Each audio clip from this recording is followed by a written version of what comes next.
Lazy Mama. Author Vidya Pradhan. Illustrator Rohit Kelkar. Knock, knock.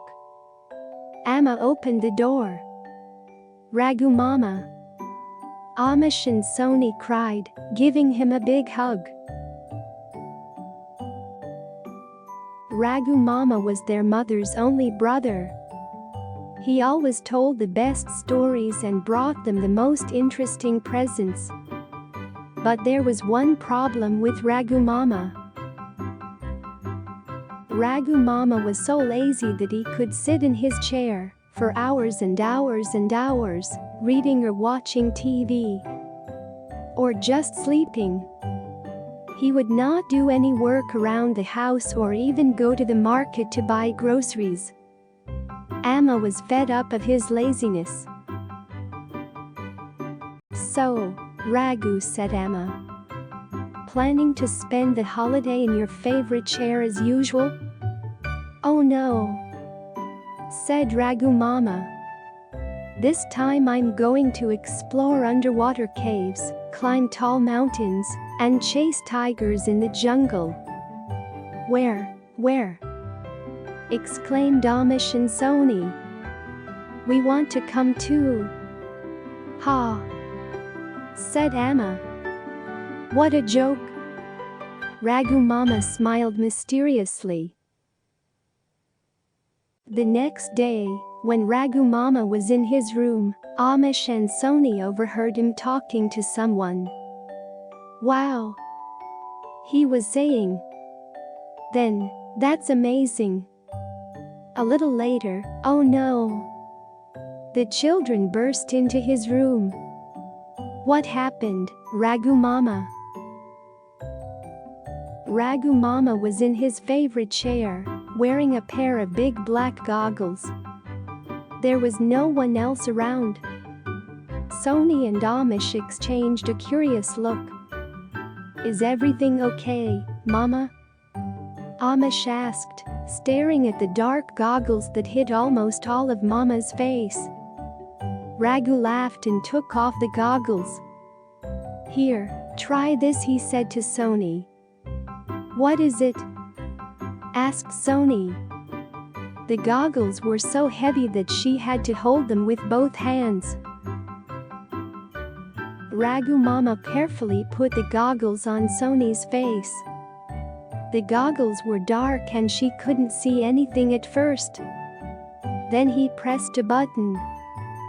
Suddenly Soni was in the ocean.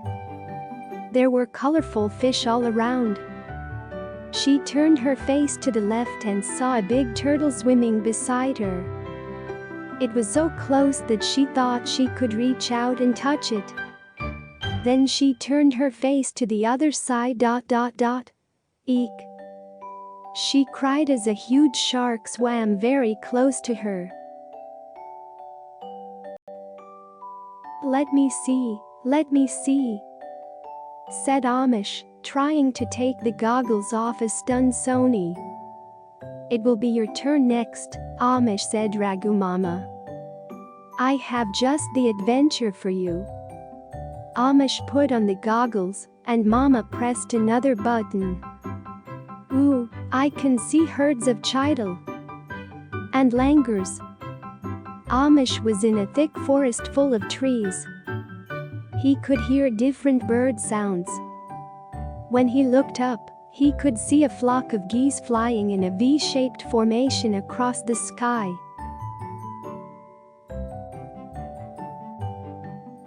"So, do you want to spend your summer vacation exploring virtual reality like me?"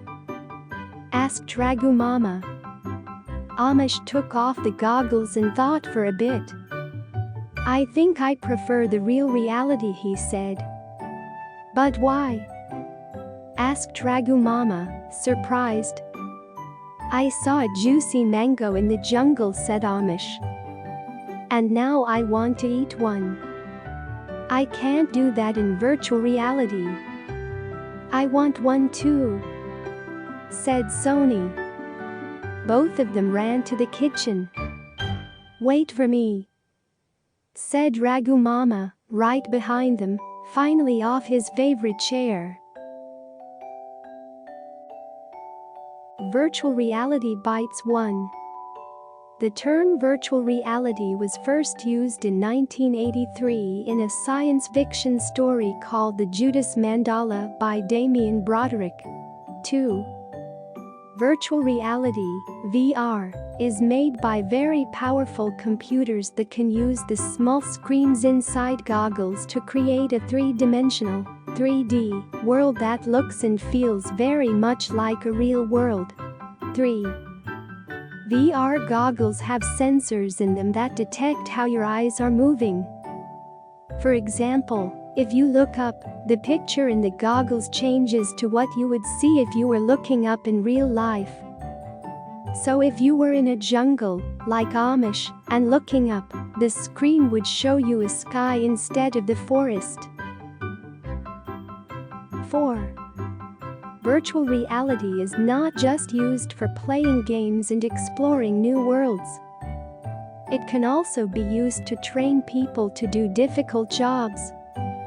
Firefighters can use VR to practice rescuing people from burning buildings, and astronauts can practice living in space and exploring new worlds.